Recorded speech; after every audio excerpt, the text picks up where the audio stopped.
If you've never used web-based software before or you're not too familiar with the internet, there are some basic concepts that you're going to want to familiarize yourself with in order to make sure that your resident portal is successful at your community. The first one of these concepts is that the resident portal is web-based.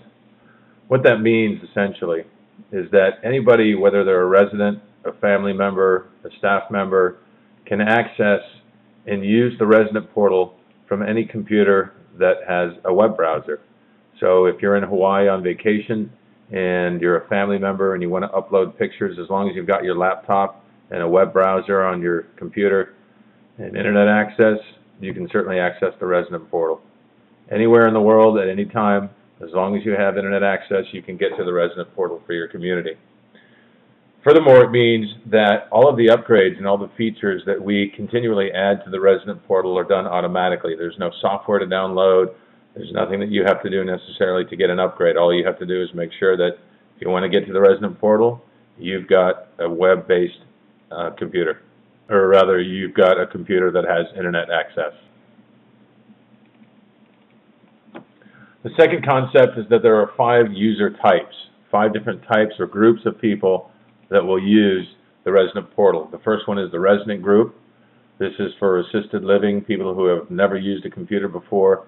These are for the people who are in skilled nursing facilities or assisted living and memory care, where you as an activities director or working at the community are going to need to help them and interact with them to help them use the computer. That's the resident group.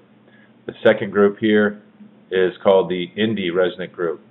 These are for independent living residents, folks who are in the wing of a CCRC who are maybe in independent living, maybe they've used a computer before, they've got a current email address, and they're not going to have any problem or need much instruction at all in order to use the resident portal.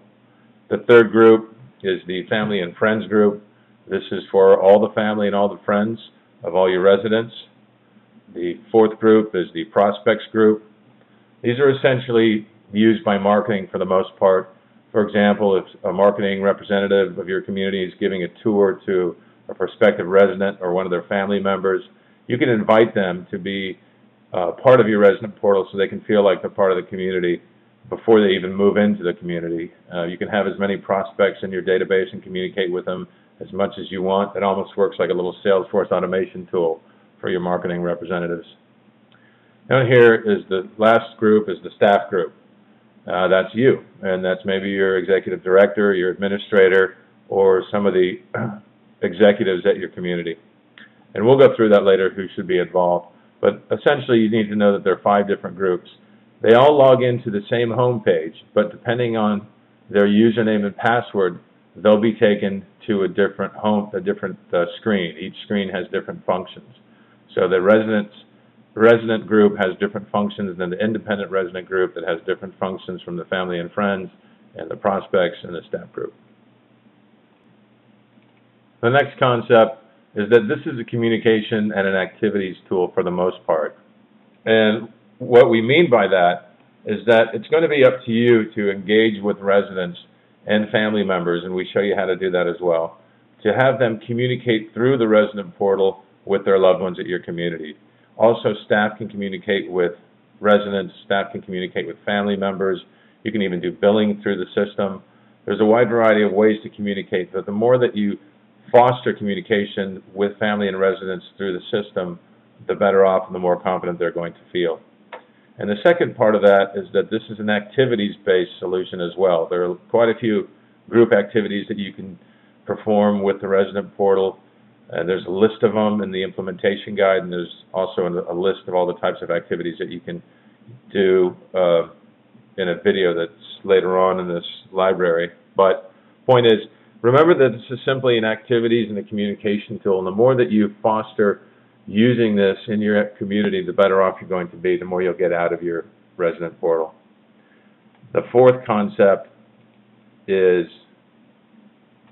the fact that the resident portal is essentially a way that we've gone about simplifying the internet, presenting it on screens to make it easy for residents to understand what the internet is and all the benefits of it. So for example, for movies, we've taken all the best movie sites and simplified how to use them and present them in a way that makes it easy for residents to understand.